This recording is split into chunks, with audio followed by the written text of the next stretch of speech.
Anuncien las maravillas del Señor por todos los pueblos. Anuncien las maravillas del Señor por todos los pueblos. Canten al Señor un canto nuevo, cante al Señor toda la tierra, canten al Señor, bendigan su nombre.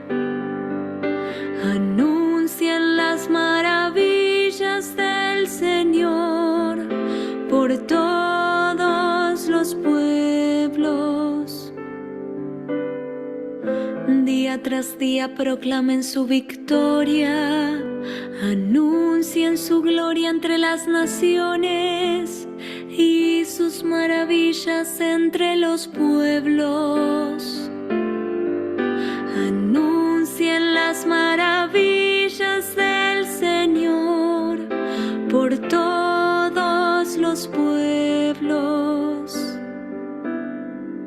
Aclamen al Señor, familias de los pueblos, aclamen la gloria y el poder del Señor, aclamen la gloria del nombre del Señor. Anuncien las maravillas del Señor por todos los pueblos. Entren en sus atrios trayendo una ofrenda, adoren al Señor al manifestarse su santidad, que toda la tierra tiemble ante Él. Anuncien las maravillas del Señor por todos los pueblos. Digan entre las naciones, El Señor reina, el Señor juzgará a los pueblos con rectitud. Anuncien las maravillas del Señor por todos los pueblos. Anuncien las maravillas del Señor por todos los pueblos.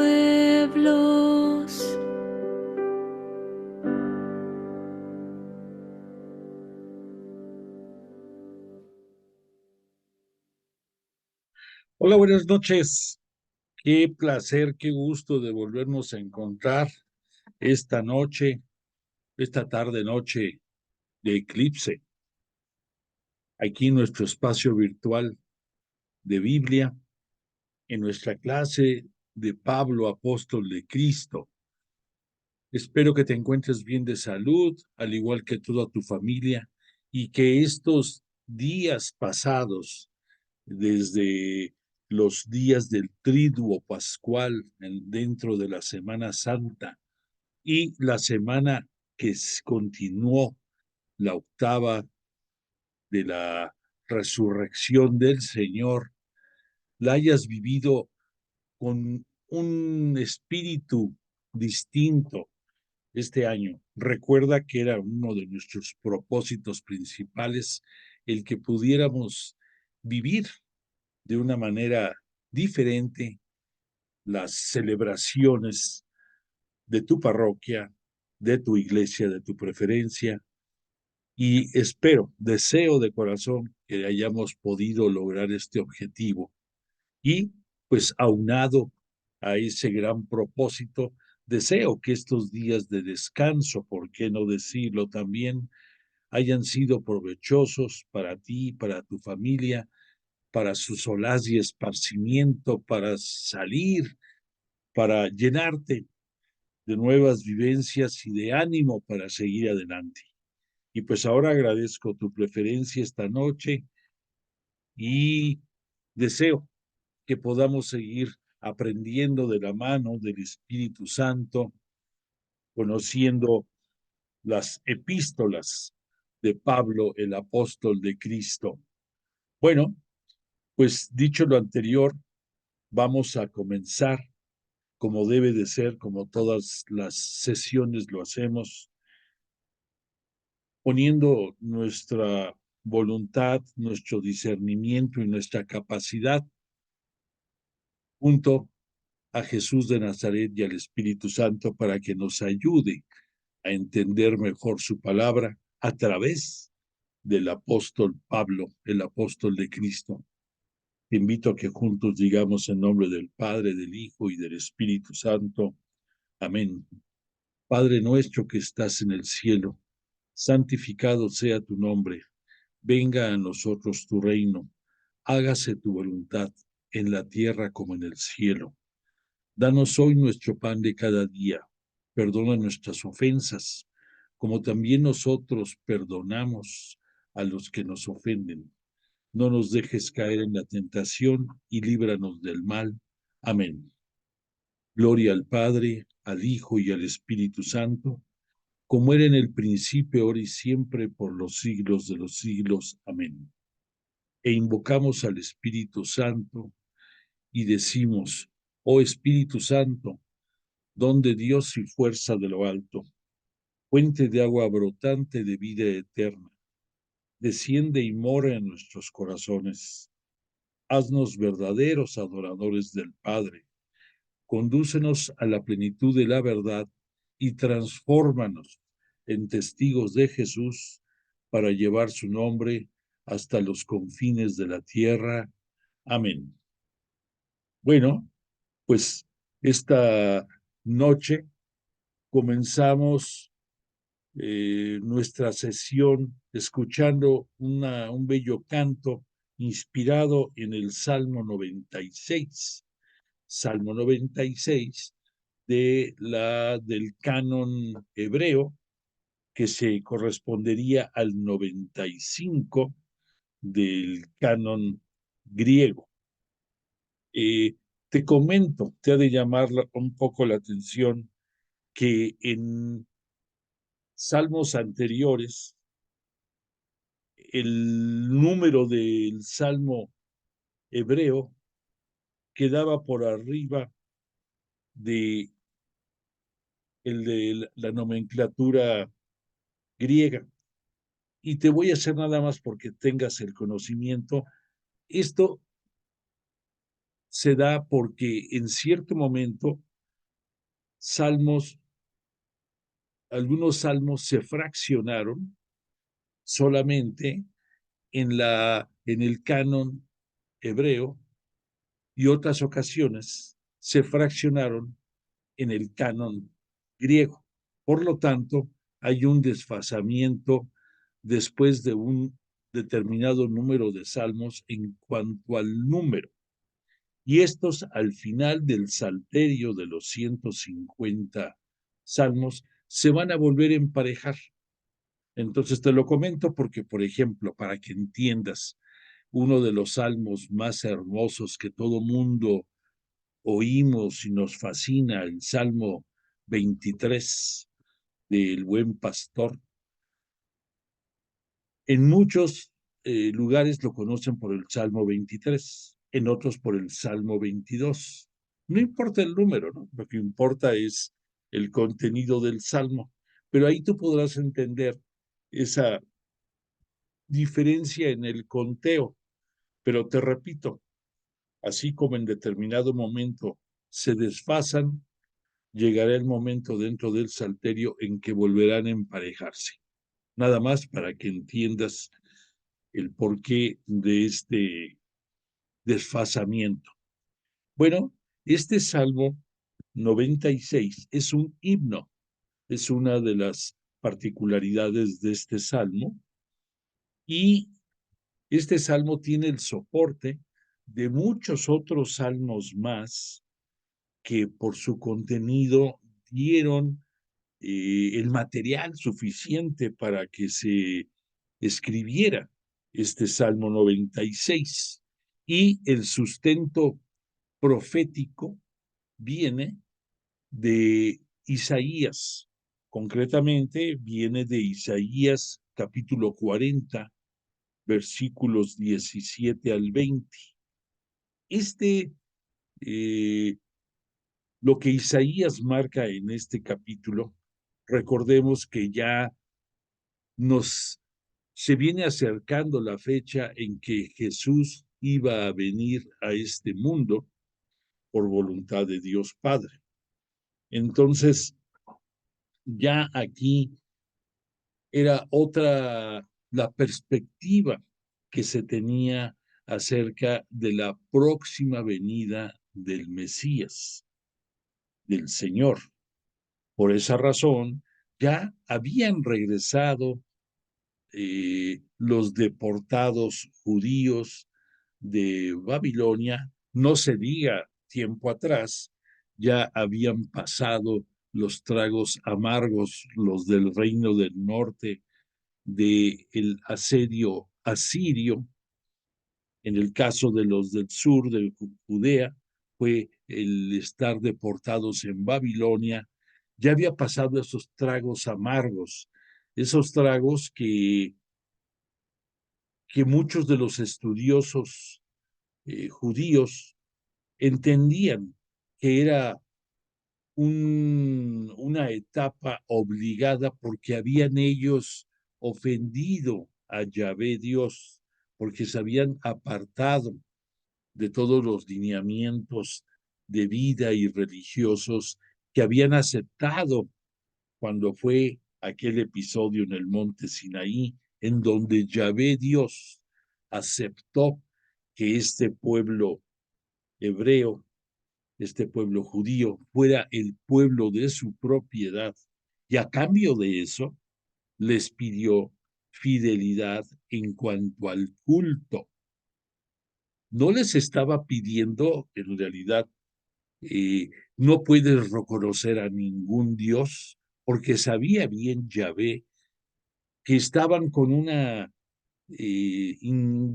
inmersos en una costumbre de que por las razones que tú quieras, en muchos imperios y otras naciones proliferaban muchos dioses distintos. Y lo que Yahvé Dios les pedía era que únicamente a él le dieran culto. En ningún momento dijo, cuidado y creas en algún otro Dios, aunque claro, esto implicaba que había que llegar a ese punto de perfección. Mas, sin embargo, tristemente hubo etapas en que el pueblo elegido abandonó su promesa, volvió a dar culto a diferentes ídolos, volvió a tomar costumbres fuera de todos los mandamientos que Moisés les había dado a conocer, y pues tuvieron que pagar las consecuencias. La primera gran consecuencia de todo esto que hablamos fue el que de los iniciales que salieron de Egipto hacia la tierra prometida, ese trayecto que pudieron haber realizado quizás en menos de un año, se prolongó por 40 años, y que en ese devenir de tiempo pasaron por muchas pruebas, algunas de ellas muy importantes, las reprobaron como pueblo. Y pues Yahvé Dios, dentro de su justicia, permitió muchas cosas, como el hecho de que la mayoría de los que salieron no pudieron entrar a la tierra prometida. Entraron sus hijos, entraron las nuevas generaciones, pero los que habían jurado esa fidelidad como miembros del pueblo elegido fallaron, y esos no entraron, ni tampoco entró el mismo Moisés. Ahí podrás tú tener la claridad de hasta dónde llegó el malestar de Yahvé Dios por esas afrentas y por esos pecados tan fuertes del pueblo elegido.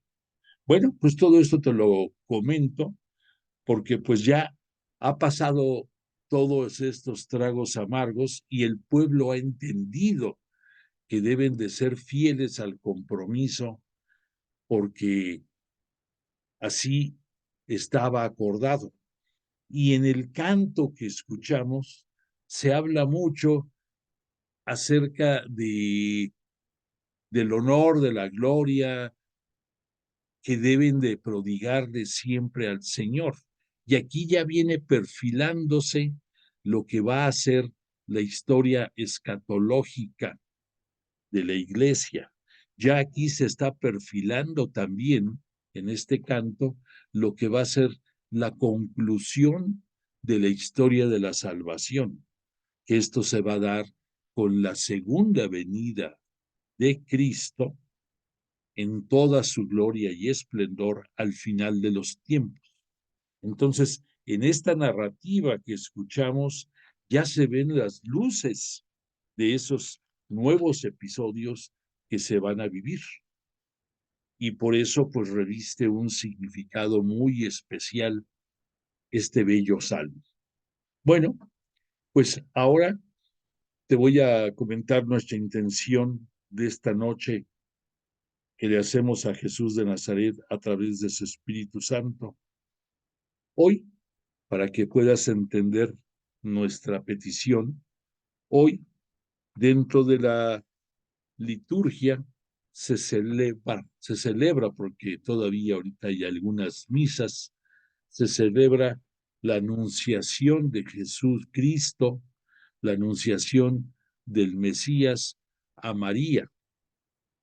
En este año, por haber caído la fecha tradicional, que es el día 25 de marzo, por haber coincidido con las festividades de la Semana Santa, obviamente, pues la Semana Santa, nuestra Semana Mayor, está sobre estas celebraciones. Y lo que hizo la Iglesia en su programación litúrgica fue desplazar esa fecha al día de hoy, 8 de abril.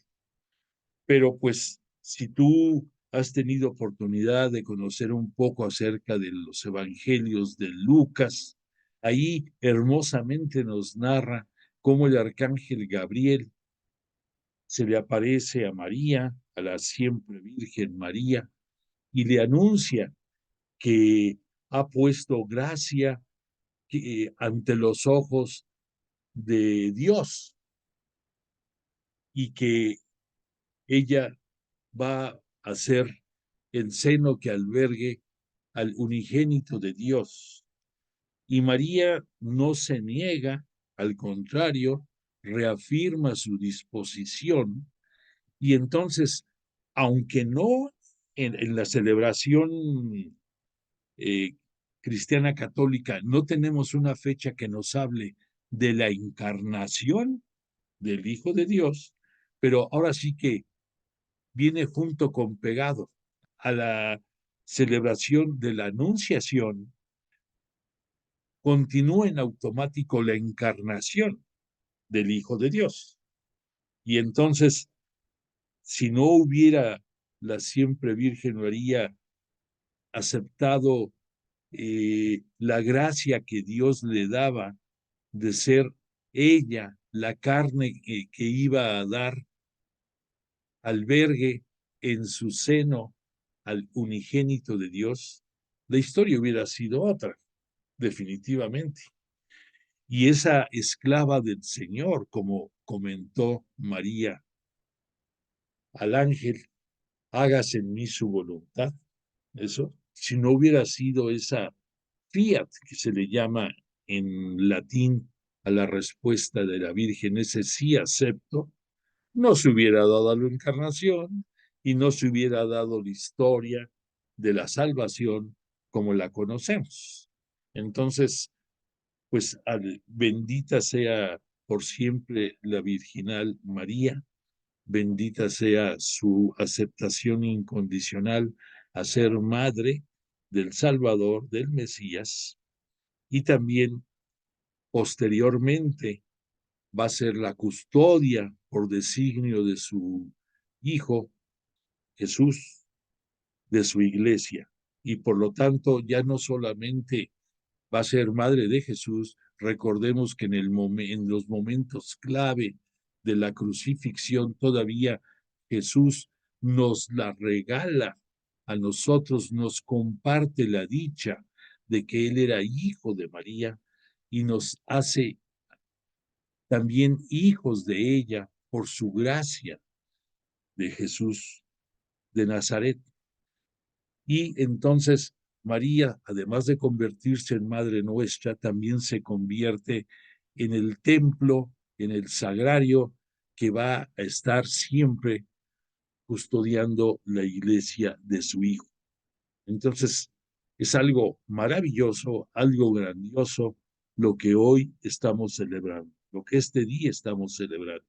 Y por lo tanto, nuestra súplica de esta noche va relacionado a esas mujeres que están al servicio de la iglesia de Jesús, a esas mujeres que, comenzando por María Magdalena, que fue la primer mujer que recibió el anuncio de la resurrección de Jesús, ahí dándonos una muestra de alguno de los grandes cambios de la nueva iglesia y del nuevo pueblo de Dios, del nuevo pueblo de Israel, ampliado del cual tú y yo formamos parte, y todos los que estamos en este hermoso mundo. Además de todo esto, pues nos cobija en todo momento María y le pedimos que cobije a todas las mujeres, ya sean laicas, ya sean consagradas, ya sea eh, de cualquier orden conventual o de cualquier magisterio dentro de las parroquias, los distintos grupos que hay, para que unidas todas ellas y fieles al compromiso que en María tienen la muestra, lleven a feliz término el desempeño y crecimiento de nuestra Santa Iglesia Católica Cristiana. Por supuesto que también nosotros los hombres, pero hoy toca a ellas el honor y la gloria y nuestra petición de que Dios las bendiga, que el Espíritu Santo las acompañe a todas ellas y que juntas todas continúen con la labor que María comenzó y sigue dirigiendo. Bueno, pues dicho lo anterior, vamos a entrar a materia y vamos a continuar con nuestro estudio de las epístolas de Pablo. Esta ocasión, recordarás, nos quedamos en que íbamos a iniciar el estudio de la primera epístola a los Corintios.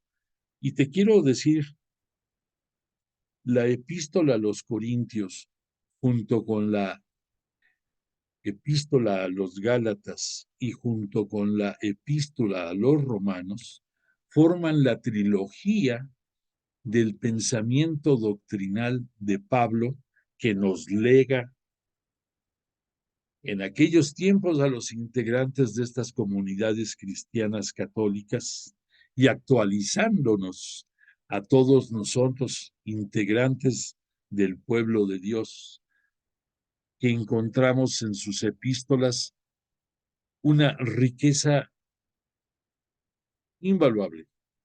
La primera de estas, fíjate que es curioso, la primera de estas epístolas, y ya la estudiamos, la epístola a los Gálatas, que no sé si recuerdas, pero dijimos que la epístola a los Gálatas es conocida como la epístola de la libertad cristiana.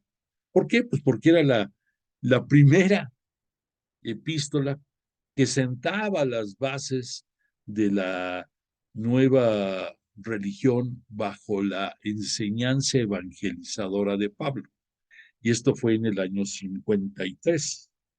En el año 54, Pablo va a redactar, va a dictar, porque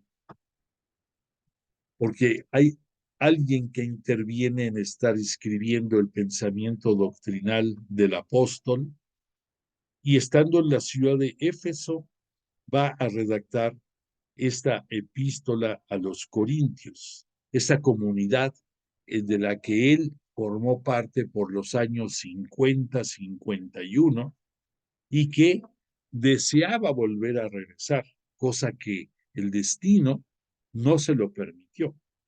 Y entonces la relación ya con esta comunidad fue el tener contacto con los dirigentes que había dejado allá en Corintio y el estarlos nutriendo con su palabra.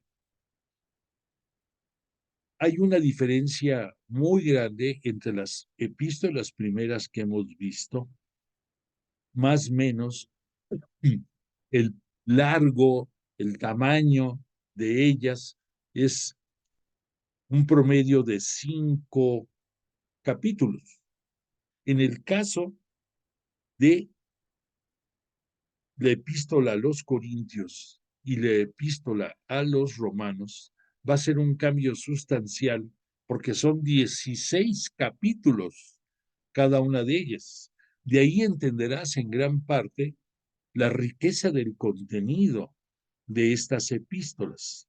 Además, el tiempo va siendo en Pablo una madurez como evangelizador y al mismo tiempo las comunidades cristianas católicas que van prosperando con el tiempo en esta zona se van viendo asediadas por muchísimas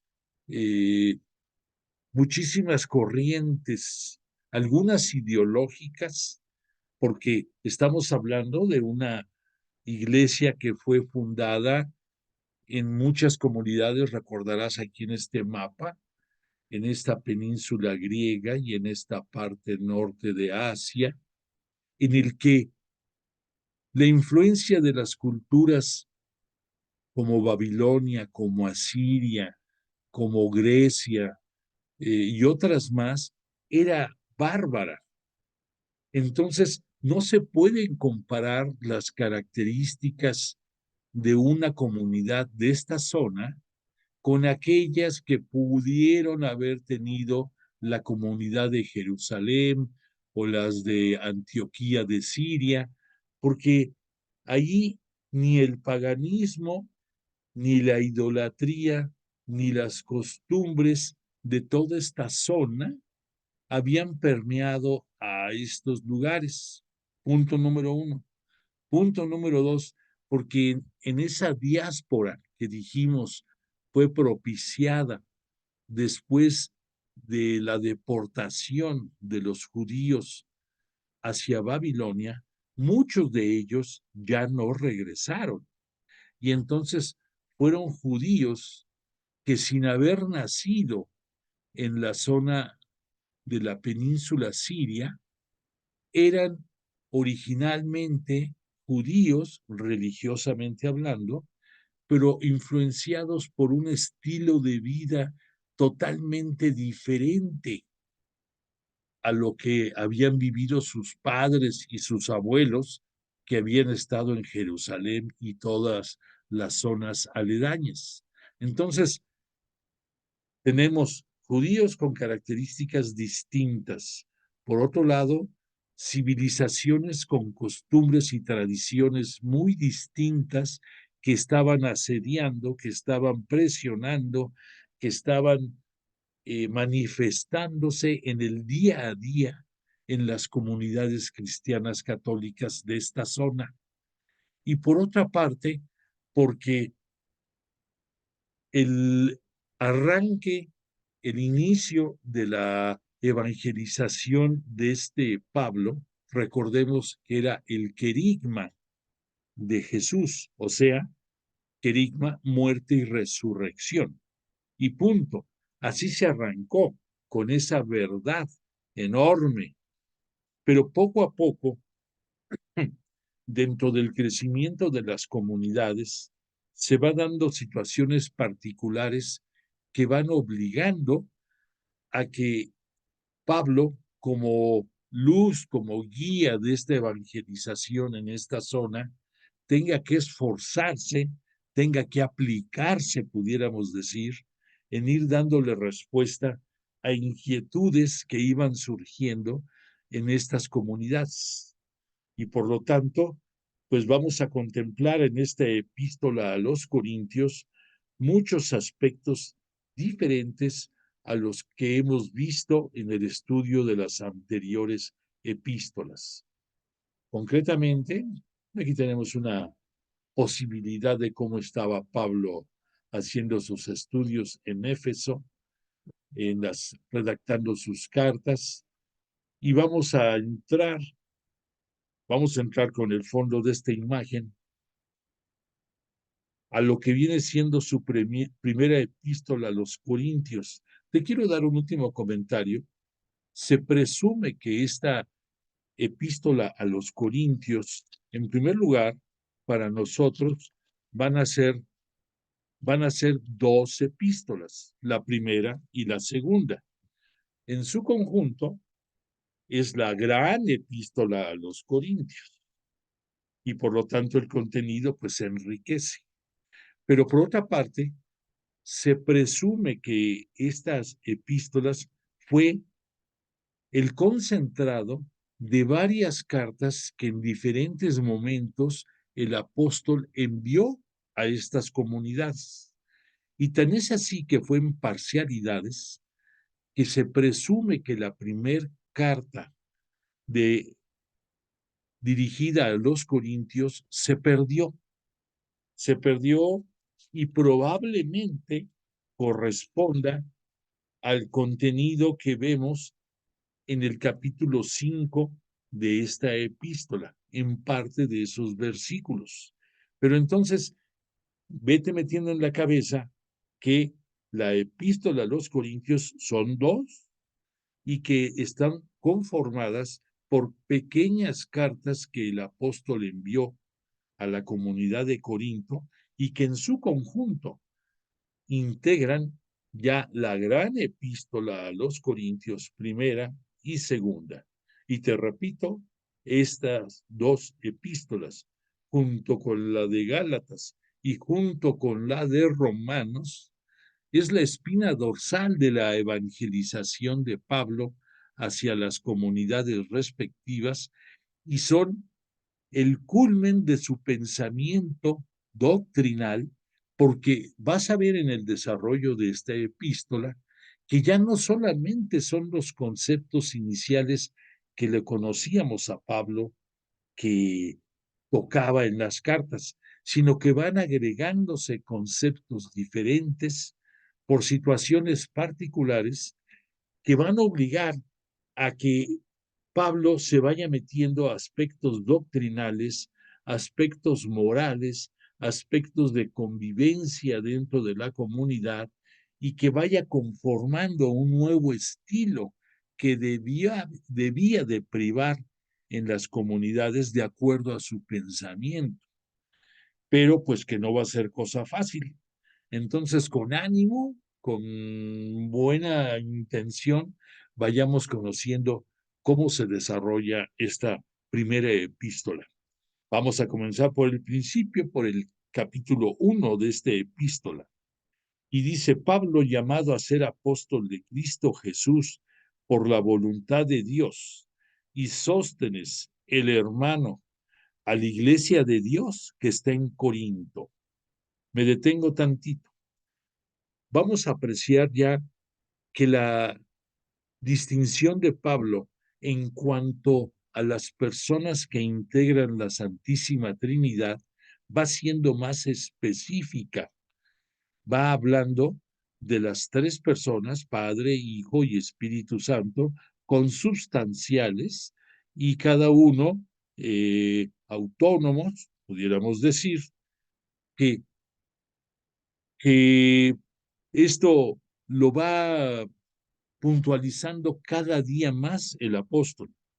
Pero aquí distinguimos, por un lado, aquí dice, llamado a ser apóstol de Cristo Jesús. Sabemos que apóstol no solamente implica ser seguidor, que apóstol significa tener una misión y que este Pablo, en el momento de que fue su conversión rumbo hacia Damasco, que recordarás, estamos hablando del año más o menos 37, estamos ahorita ya en el 54. Han pasado 17 años en los cuales el pensamiento de Pablo ha ido madurando, ha tenido ya experiencias de tener contacto con los dirigentes de la Iglesia Cristiana Católica de Jerusalén, ha tenido mucho contacto con otros evangelizadores que han llegado a la zona, perdón, y entonces es algo diferente. Y no quiero que pierdas la perspectiva, que no pierdas el valor que reporta. Al decir el año 54, estamos hablando de 10 años antes de que saliera a luz el primer evangelio, la primer buena nueva, que correspondió al evangelista San Marcos en el año 64.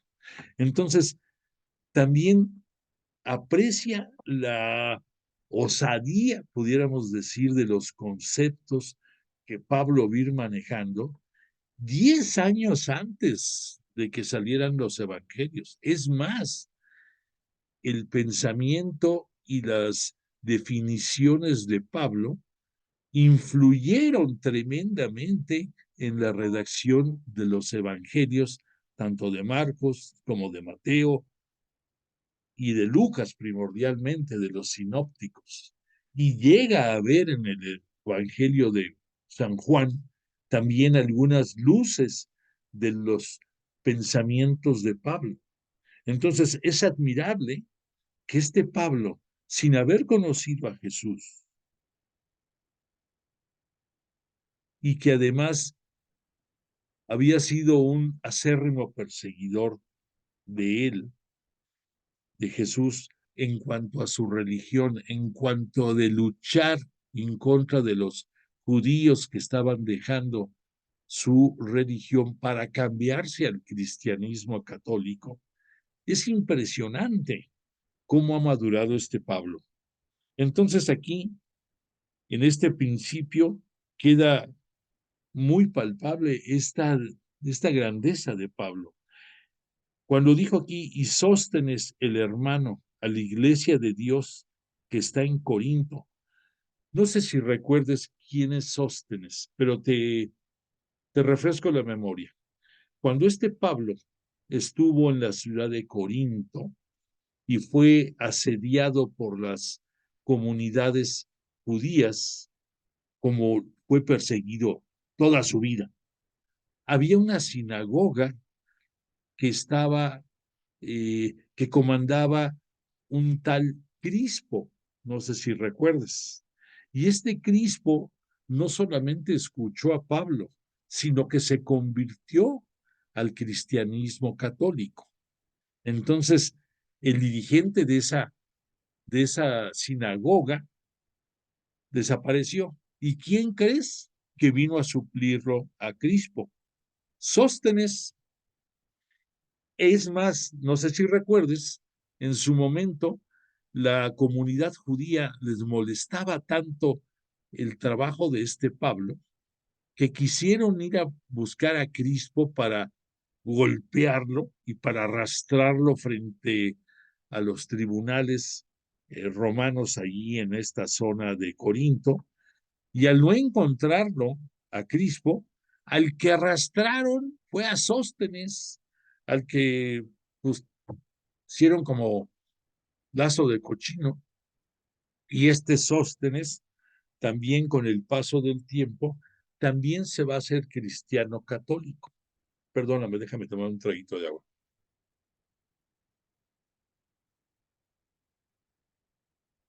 Gracias. Entonces, este Sóstenes también se convierte al cristianismo católico y es quien está llevando la respuesta de este Pablo hacia la comunidad de Corinto a través de Sóstenes. Entonces, ya ubicados en esto, continúo. A la iglesia de Dios que está en Corinto, a los santificados en Cristo Jesús y llamados a ser santos junto con cuantos en cualquier lugar invocan el nombre de Jesucristo, Señor nuestro y de ellos. Aquí no te confundas. Al poner esta descripción, Pablo se está refiriendo que este saludo va también para todos los integrantes de la comunidad cristiana católica de Corinto y para las distintas comunidades cristianas católicas de la zona. Por eso esta descripción y de ellos. Recordemos que este Pablo les pedía que las cartas que él enviaba fueran leídas en la comunidad a la que iban dirigidas, pero que también las hicieran circular por otras comunidades para que fuera un efecto multiplicador del beneficio de la epístola, que hiciera un bien más amplio. Bueno, continúo, dice, gracias a vosotros y paz de parte de Dios, Padre nuestro, y del Señor Jesucristo. Recordemos aquí, al poner Pablo, Señor, en el caso de Jesucristo, recordemos que decir Señor es darle el honor y la gloria desde el punto de vista humano. Desde el punto de vista divino, es cuando se refiere a Dios. Aquí se refiere a Dios Padre, pero también en su momento va a dirigirse en ciertos momentos a Jesús como Dios. Pero entonces aquí está haciendo la gran diferencia entre Dios Padre y Jesús, Jesucristo, el unigénito, el Señor, pero reconociendo su divinidad terrestre. Continúo, doy gracias a Dios sin cesar por vosotros, por los dones que Dios os ha otorgado por medio de Cristo Jesús. Aquí nos marca el camino. Las gracias vienen de Dios Padre. El conducto es Jesús, el Cristo, el Hijo. Y es que por medio de él habéis sido enriquecidos en todo, en palabras y en conocimiento, en la medida en que se ha consolidado entre vosotros el testimonio de Cristo. Así, ya no os falta ningún don divino a los que esperáis la revelación de nuestro Señor Jesucristo. Me detengo. La revelación, en el caso de este Pablo, es, recordemos que él, independientemente del querigma, él esperaba una parucía, una segunda venida gloriosa de Cristo en un tiempo no distante. Nosotros, estudiosos de la Biblia, hemos visto que ya han pasado prácticamente 2000 años y seguimos esperando esta segunda venida. Pero entonces aquí es a lo que se refiere Pablo cuando dice a los que esperáis la revelación de nuestro Señor Jesucristo. La revelación es la segunda venida de Cristo en toda su gloria. Él os conservará irreprensibles hasta el fin, hasta el día de nuestro Señor Jesucristo. Pues fiel es Dios, por quien habéis sido llamados a la comunión con su Hijo Jesucristo, Señor nuestro. Bueno, aquí, además de que resalta la fidelidad de Dios, que Dios todo no falla, que Dios cumple, nos habla de la comunión refiriéndose no solamente al compartir el pan, sino a la comunión en cuanto a la evangelización, en cuanto a la forma de desempeñarnos dentro de las comunidades. La palabra comunión, recuerda, quiere decir sepárala, común y unión, que están unidos en lo común todos los de la comunidad. En ese aspecto aquí es como lo cita Pablo, esa comunión, ese sentido. Después continúa Pablo diciendo, os exhorto, hermanos, en nombre de nuestro Señor Jesucristo, a que seáis unánimes en el hablar y no haya entre vosotros divisiones, a que estéis unidos en la misma forma de pensar e idénticos criterios. Lo digo, hermanos míos, porque los de Cloé me han informado que existen discordias entre vosotros. ¿Quién es Cloé? Cloé es una mujer que nos cita aquí este Pablo. Cloé fue una seguidora de él y pudiéramos decir en casa de Cloé, que era una rica hacendada, se reunía una iglesia doméstica, para que se entienda claramente, una pequeña célula de las iglesias cristianas católicas allá en Corinto. El nombre de Cloé va muy relacionado, hay una divinidad pagana que habla de la fertilidad y habla que como parte de esa fertilidad la vegetación es verde y Chloe significa verde. Pero aquí esta Chloe, ya entendemos, es una dama que apoya a este Pablo en liderar esta iglesia doméstica, una de tantas que se habían desarrollado en la ciudad de Corinto.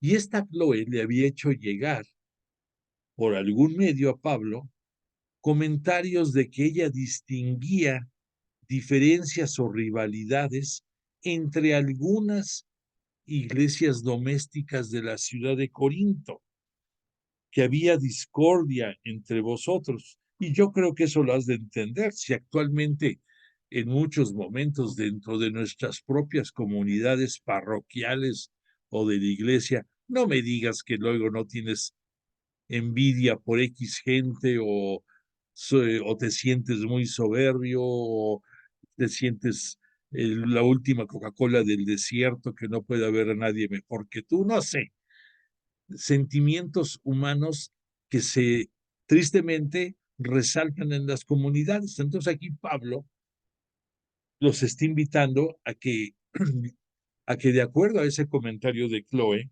lo tomen en consideración y que sean todos humildes y que sean todos, que nadie se sienta más que otro dentro de la comunidad. Continúo, dice, me refiero a cada uno de vosotros que andan diciendo, yo soy de Pablo, yo soy de Apolo, yo soy de Cefas, yo de Cristo. Y pregunta Pablo, ¿está dividido Dios? ¿Acaso fue Pablo crucificado por vosotros? ¿O habéis sido bautizados en el nombre de Pablo? Aquí, en una manera hasta un poco irónica, Pablo nos hace ver, no soy yo, es Jesús, la piedra angular, esa piedra desechada por los constructores, que es la roca de la nueva iglesia. Y entonces la evangelización viene por la vida y obra de Jesús de Nazaret, por la redención que nos trajo y que por haber pedido Él que llevaran su palabra hasta los confines de la tierra y que fueran bautizados los integrantes de la nueva comunidad cristiana católica en el nombre del Padre, del Hijo y del Espíritu Santo, pues se está llevando a cabo. Y tú eso lo puedes entender. Yo no sé cuál sea tu parroquia, yo no sé cuál sea tu templo, pero cuántas veces decimos, es que yo soy de Santa María de los Apóstoles, otros, ay no, yo soy de Santos de América, uy no, pues yo soy de Nuestra Señora de Perisur, casi casi sí, la esperanza de la resurrección de María, la que está frente a Perisur. Algunos se sienten muy especiales por pertenecer a X comunidad, pero todos, ahora sí que la guía, nuestro Señor Jesucristo, es el que nos pone el camino. Y lo que Pablo está haciendo es desarrollar los recursos para conocer su palabra y para llegar al reino de Dios a través de él. Pero por eso Pablo resalta aquí, ni en pocas palabras, ni yo fui el que crucificaron, ni tampoco yo, en nombre mío fueron bautizados, y todavía puntualiza más este Pablo. Doy gracias a Dios por no haber bautizado a ninguno de vosotros, fuera de Crispo y Gallo. Ya vimos que Crispo era el antiguo dirigente de la sinagoga. Gallo fue otro de sus seguidores que le ayudaban mucho y que Pablo los bautizó. Así, nadie puede decir que habéis sido bautizados en mi nombre. Sí, dice, también bauticé a la familia de Estéfanas. Por lo demás, no creo haber bautizado a ningún otro. ¿Qué nos está diciendo aquí Pablo? ¿Cuál es su misión? Su misión es llevar la palabra, es evangelizar. El impartir el bautismo queda en manos de sus seguidores, de los que le apoyan, probablemente lo que conocemos ahora como diáconos. A lo mejor ellos eran los que hacían el bautizo, el bautismo, perdón, que impartían el bautismo, como probablemente ellos eran los que llevaban la bolsa y ayudar a las viudas de la comunidad y las obras de piedad que desarrollaban como comunidad, pero que él, su responsabilidad, su misión, su apostolado de Pablo era en cuanto a evangelizar y punto. Después continúa Pablo, porque Cristo no me envió a bautizar, sino a predicar el Evangelio, y no con palabras sabias, para no desvirtuar la cruz de Cristo. Recordarás tú que en algunos momentos este Jesús de Nazaret le agradecía a su padre, decía, gracias Padre por hacer que yo llegue a la gente sencilla y no a los encumbrados y que se sienten sabios, ¿no? Esto, además, aquí tenemos que entenderlo porque estamos hablando de una región geográfica muy influenciada, como ya dijimos, por culturas que tenían un alto grado de desarrollo intelectual, muchos de ellos filosófico, como son los que venían de la península griega, pero también en todo el pensamiento asirio, de muchos siglos atrás, se estudiaba con profundidad todo en general, e incluso algunos libros, hay uno de la Biblia que se llama el libro de la sabiduría, y otros más tienen un alto grado de influencia de los pensadores babilónicos.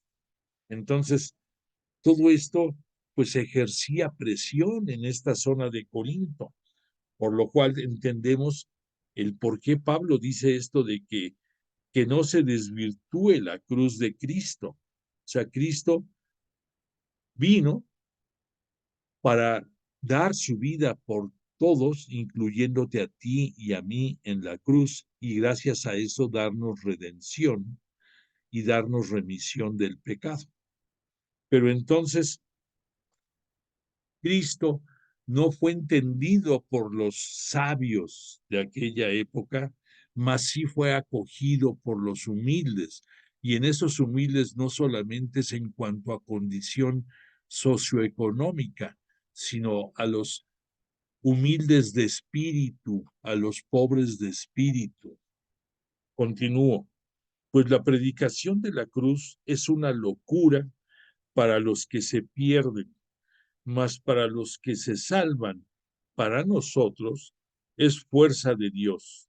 Aquí al decir que es una locura, no pensemos que es algo para locos, sino que demanda un conocimiento muy grande de la palabra de Dios, que la conocimos a través de Jesús, pero nos obliga a tener un discernimiento y a tener una capacidad comunicadora en que nos pongamos a la altura de los oyentes, que les hagamos llegar el mensaje de acuerdo a su forma de ser y a que se entienda.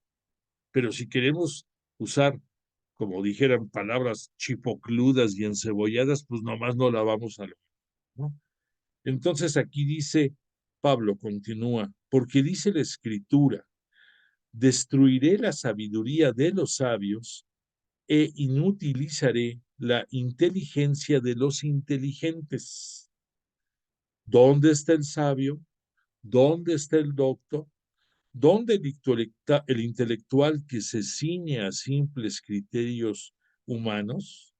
¿Acaso no aconteció Dios en la sabiduría del mundo? De hecho, como el mundo, mediante su propia sabiduría, no conoció Dios en su divina sabiduría. Quiso Dios salvar a los creyentes mediante la locura de la predicación.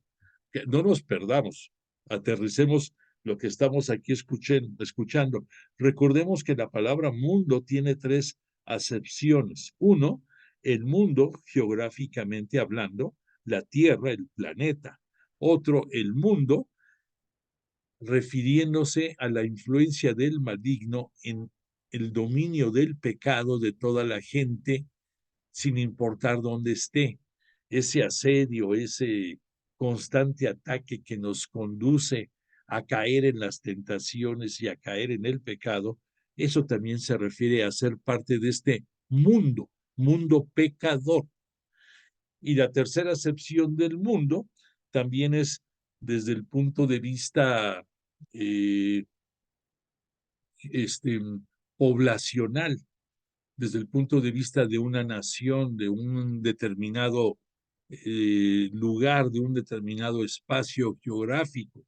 Entonces, por eso a veces escuchamos mundo con una connotación y en otras con otra diferente.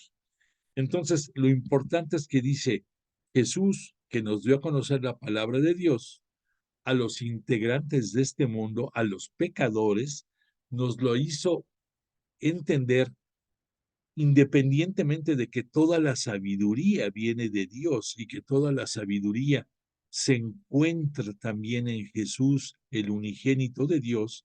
Jesús nos hablaba con palabras sencillas y con conocimientos básicos para los que le estaban escuchando, para que cayera en tierra fértil su semilla. Si no, pues de nada hubiera servido todo lo que dijo.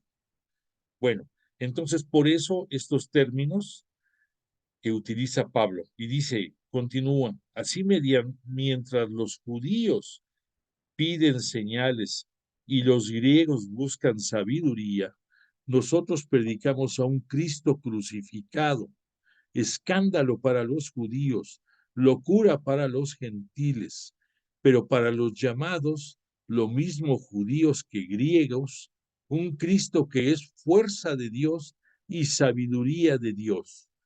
¿Qué nos está aquí explicando el apóstol?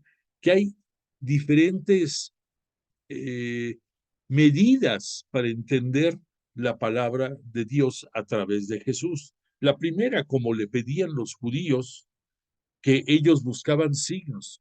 ¿Qué signo nos das de que tú eres el Hijo de Dios? ¿Qué signo nos das de que tienes poder para tal cosa? O sea, querían ver milagros, querían ver signos de poder para tener credibilidad en él.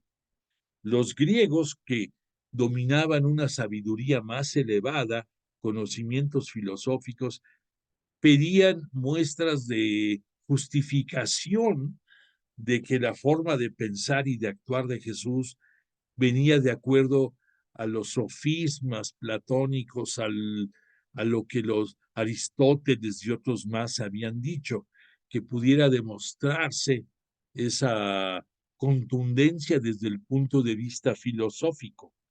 Y nos habla aquí Pablo que sin importar si vienen del judaísmo, de la gentilidad o de cualquier otra procedencia, en pocas palabras, la mayoría de los creyentes lo hacemos por fe. ¿Y por qué por fe? Porque el mismo Jesús nos la pedía. ¿Y cuántas veces llegó a decir, si no crees en mí, por lo menos cree en mis obras, en lo que estoy haciendo? Y por eso cuando dio las bienaventuranzas, dice, bienaventurados los que sin ver creyeron. Y piensa en Pablo que él no vio más que las visiones que tuvo en su conversión hacia Damasco.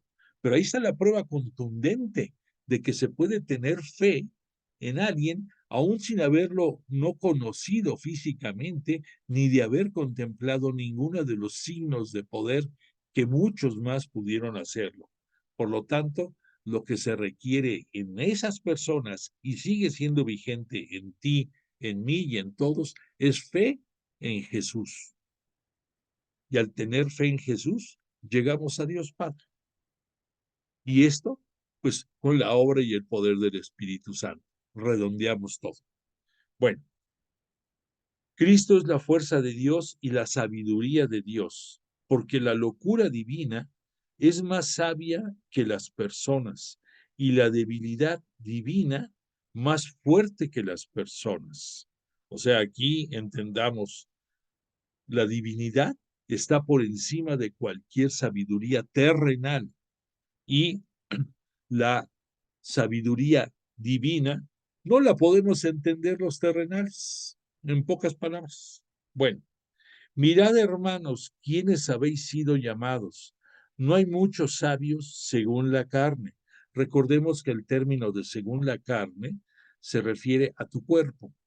O sea que el pensamiento de aquella época era que el cuerpo, hablamos de los hebreos principalmente, estaba constituido por carne, por sangre y por alma. La carne era el cuerpo, la sangre, obviamente, el torrente que nutre a nuestro cuerpo, y el alma era el significado de que tenías vida. El día que ya no tuvieras vida, te quedarías sin alma, ¿no?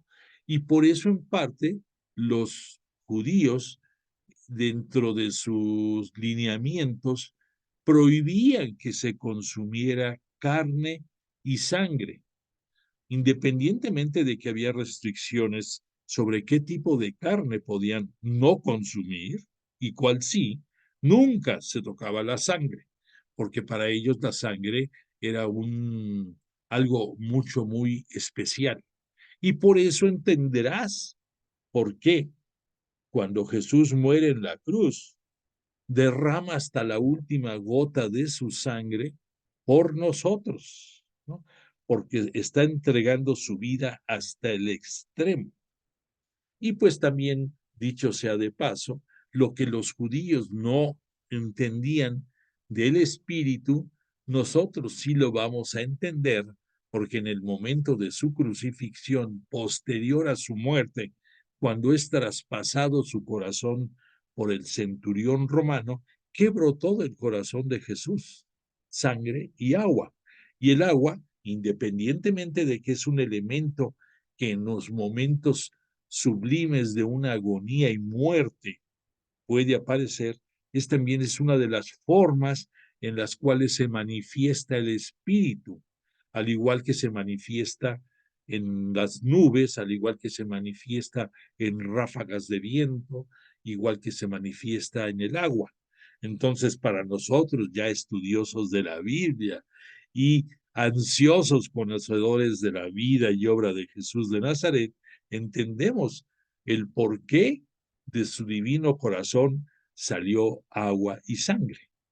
Pero entonces aquí, en esta descripción, repito, mirad hermanos, quienes habéis sido llamados, no hay muchos sabios según la carne, o sea, según los humanos, según la forma de pensar humana, ni muchos poderosos, ni muchos de la nobleza.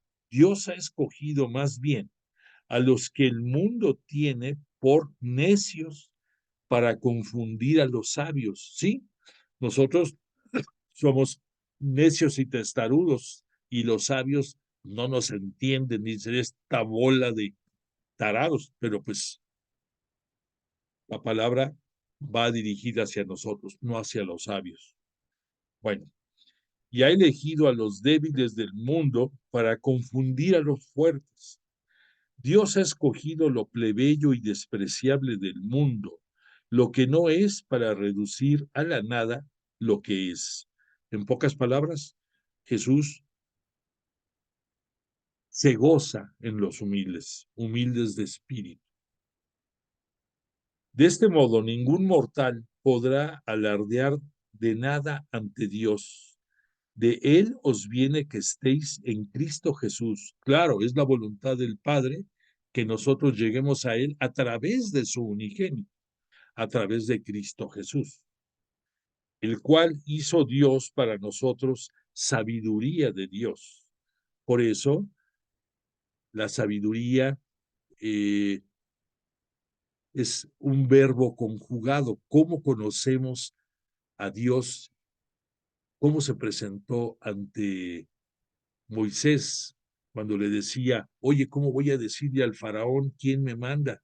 Tú dile quién que yo soy, te envía. Ahí se confundió un poco Moisés y le dijo, en lugar de yo soy, le dijo, él es, refiriéndose a la divinidad. Pero a fin de cuentas, eso mismo, ¿cuántas veces lo escuchamos en la boca de Jesús de Nazaret, cuando sobre todo en las partes finales de su Pascua, le decían, ¿eres tú el Mesías? Y dice, yo soy. Ahí estaba confesando su divinidad también, y que por eso le valió en gran parte su condena. Bueno, pero entonces, esta divinidad de yo soy, si tú te pones a ver, yo soy, es una acción que no tiene tiempo, igual es del pasado, del presente y del futuro. Esa acción es un verbo, y por esa razón tú en el Evangelio de San Juan, en su presentación, nos habla de que el verbo era carne, bueno, que el verbo era Dios, perdóname, que el verbo era Dios, refiriéndose a la sabiduría divina. Y luego nos dice, y el verbo se hizo carne. ¿Eso qué quiere decir?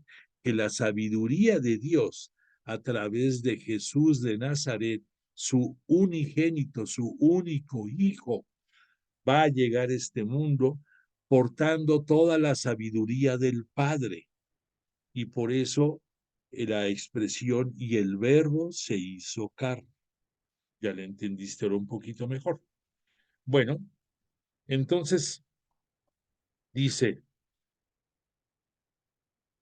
estábamos diciendo que Dios para nosotros hizo sabiduría de Dios, justicia, santificación y redención, a fin de, como dice la Escritura, el que se gloríe, gloríese en el Señor.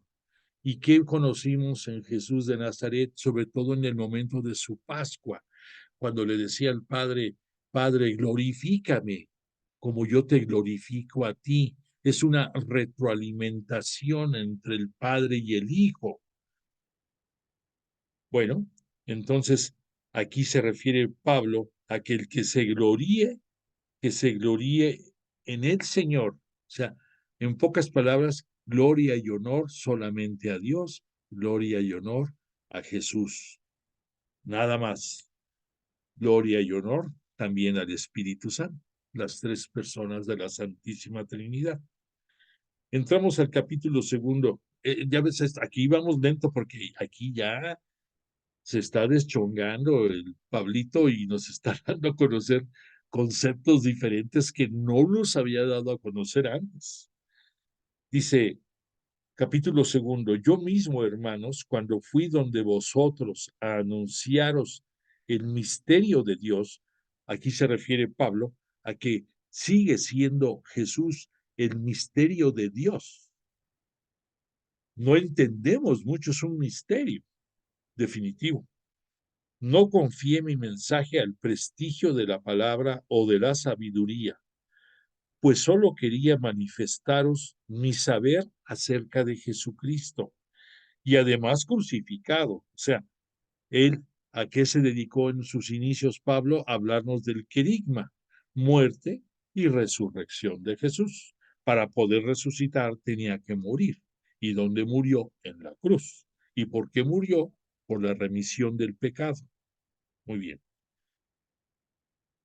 Y me presenté ante vosotros débil, tímido y tembloroso, apoyando mi palabra y mi predicación no en un persuasivo discurso de sabiduría, sino en una demostración del Espíritu y de su poder, para que vuestra fe no se fundase en la sabiduría humana, sino en el poder de Dios. Recordemos nada más que este Pablo llegó a Corinto después de haber tenido una campaña evangelizadora muy poco exitosa en Atenas, que ahí sufrió mucho, padeció mucho y que con ese amargo recuerdo llegó a Corinto. Pero aquí reconoce, Pablo tuvo que enfrentarse en su aprendizaje a muchos reveses, a muchos golpes físicamente y moralmente. Y aquí nos lo está dando a conocer. Continúo. Dice, sin embargo, entre los perfectos hablamos de sabiduría, pero no de la sabiduría de este mundo, ni la de los jefes de este mundo, abocados a la ruina. Ya nos ubicamos en el mundo terreno, en el mundo del poder, en el mundo del pecado también, sino de una sabiduría de Dios misteriosa, escondida, destinada por Dios desde antes de los siglos para gloria nuestra. Aquí, veladamente, Pablo nos está hablando que desde antes de la creación del mundo existía la fuerza creadora de Dios Padre junto con Dios Hijo y Dios Espíritu Santo, y que esa sabiduría existió y como consecuencia de esa sabiduría, el poder creador de todo lo que conocemos visible e invisible, no solamente de este mundo, sino ya conociendo más de todo el cosmos. Por esa razón recordarás que la creación de este mundo, que fue para el unigénito, después cuando fue su glorificación, lo convierte Dios Padre en rey del universo, ya no solamente de este mundo. Bueno, entonces, repito, una sabiduría de Dios misteriosa, escondida, destinada por Dios desde antes de los siglos para gloria nuestra, desconocida de todos los jefes de este mundo, pues de haberla conocido, no habrían crucificado al Señor de la gloria. Es cierto, si hubieran entendido quién era Jesús, que él era el Mesías esperado y que era el unigénito de Dios, no le hubieran dado muerte. Entonces, dentro de esa sabiduría terrenal y de vana gloria, llevaron a las tristes consecuencias de su muerte, pero pues aquí lo está aclarando Pablo en parte el por qué se dio, por esa sabiduría humana influenciada por la carne, influenciada por el cuerpo, influenciada también por el mal. Bueno, más bien como dice la Escritura, continúo, lo que ni el ojo vio, ni el oído oyó, ni el corazón del hombre llegó, lo que Dios preparó para los que lo aman. Aquí se está refiriendo Pablo apoyándose en profecías de Jeremías y apoyándose también en otras de Isaías y en otros salmos a una forma entendible porque ellos habían escuchado esta narrativa en los salmos. Concretamente, aquí estamos hablando del Salmo 19, te repito, lo que ni el ojo vio, ni el oído oyó, ni al corazón del hombre llegó, lo que Dios preparó para los que lo aman.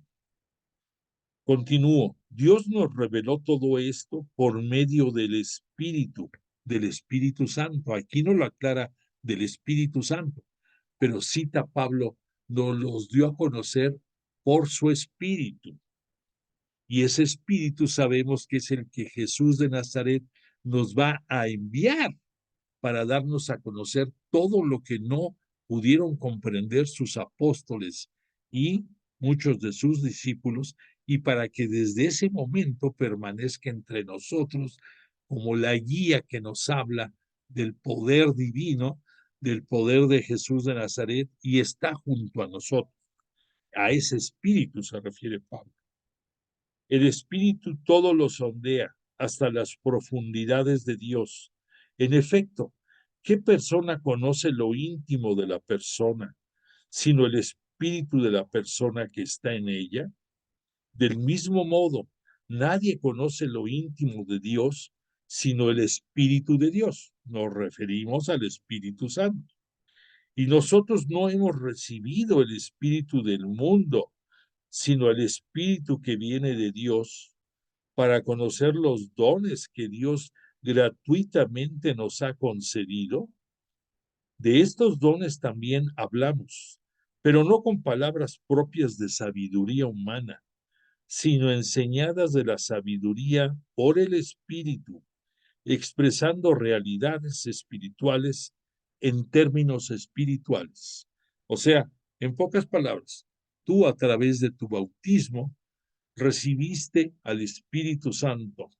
Él te cargó de dones, Él te llenó de gracias y a través de los sacramentos, para que nos entendamos, vas a seguir recibiendo, así como tú vas y contratas recargas para tu celular, por decir algo común, igual con el Espíritu Santo.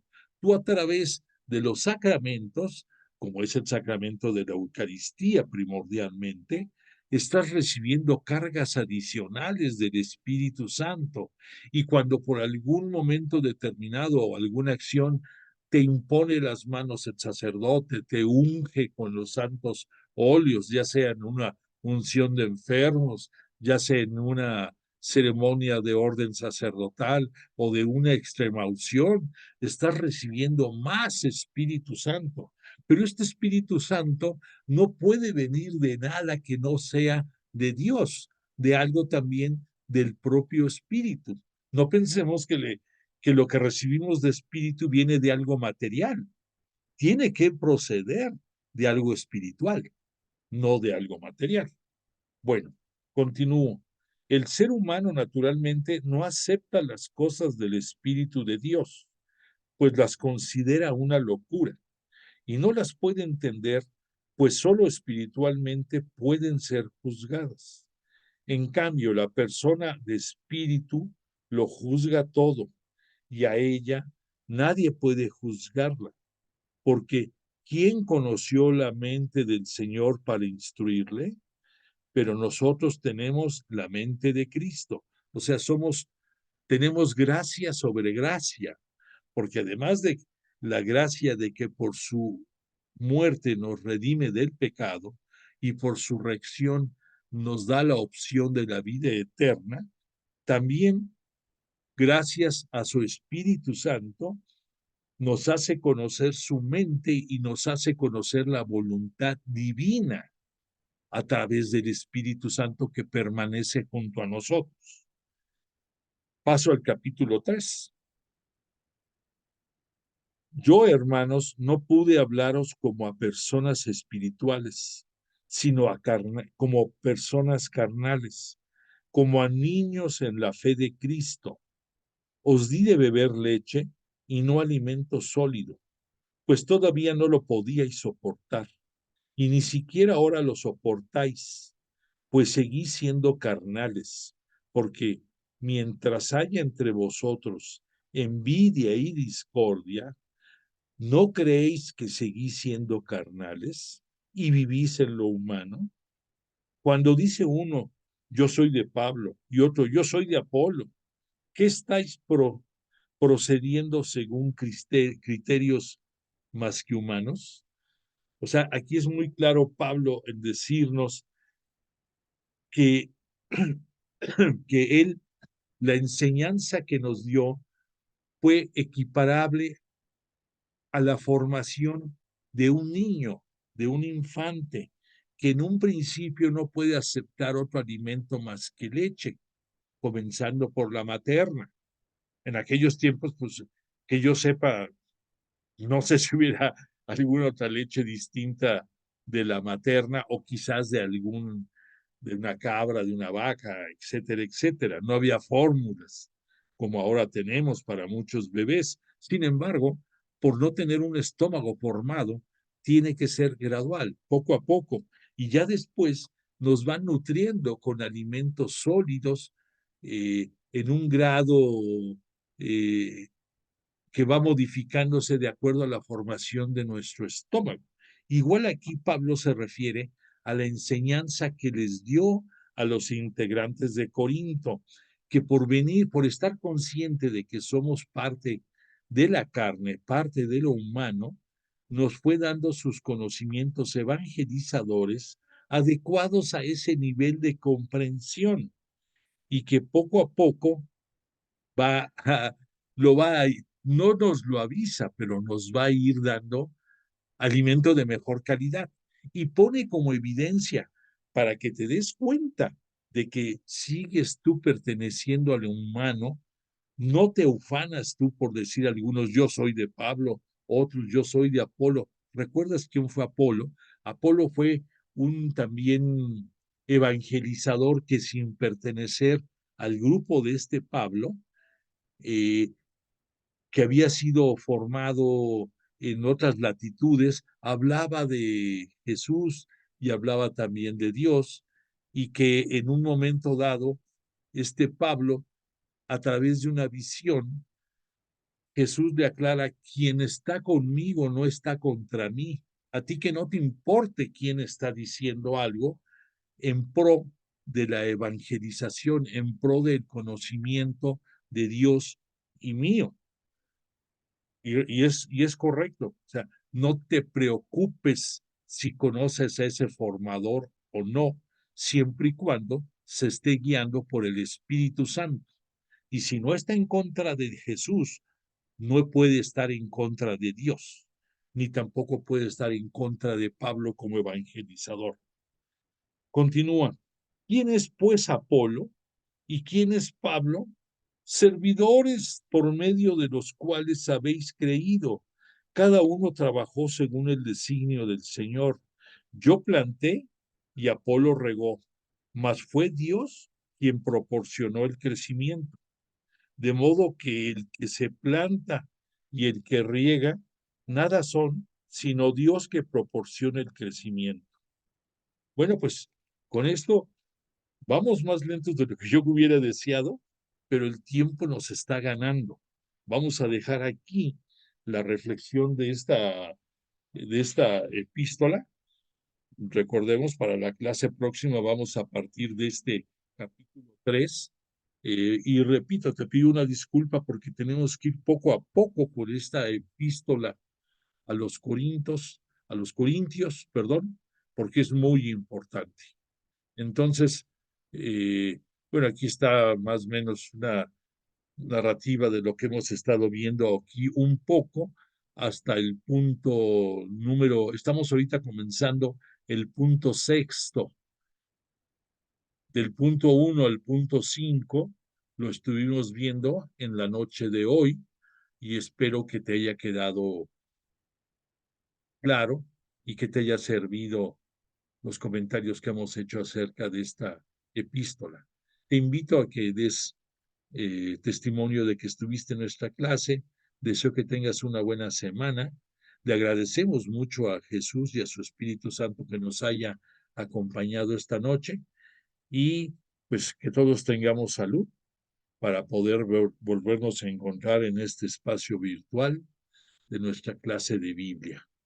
Por de pronto agradezco tu presencia. Que Dios te bendiga a ti y a toda tu familia. Y pues nos quedan 2 minutos más, pero ya no quiero meterme más porque no vamos a acabar de concluir. Únicamente, pues repito, hemos visto aquí de esta lámina que te estoy presentando, desde el punto 1, 2, 3, 4, 5. Y estamos comenzando ahorita el punto 6. Y de ahí vamos a partir en nuestra clase próxima. Entonces, dicho lo anterior, gracias por todo y voy a poner la canción de cierre y si Dios lo permite, nos vemos aquí la próxima semana. Que tengas bonita noche.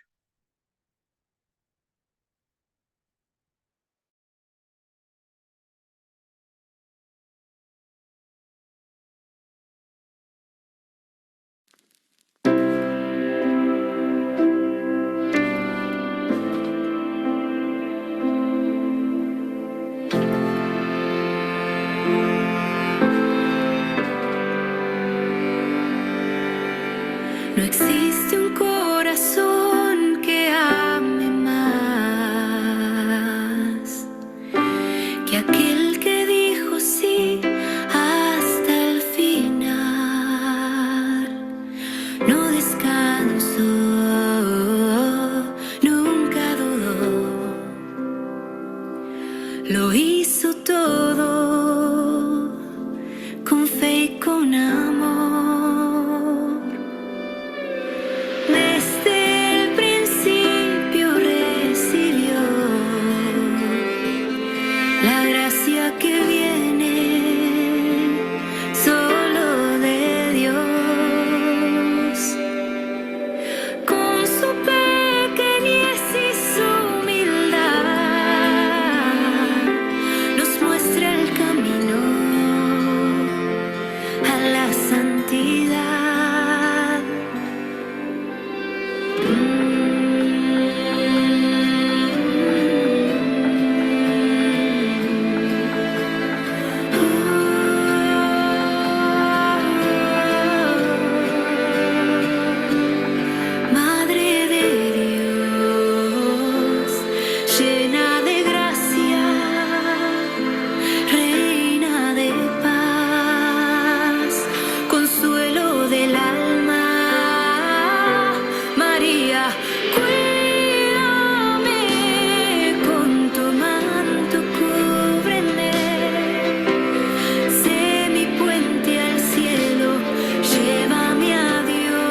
llévame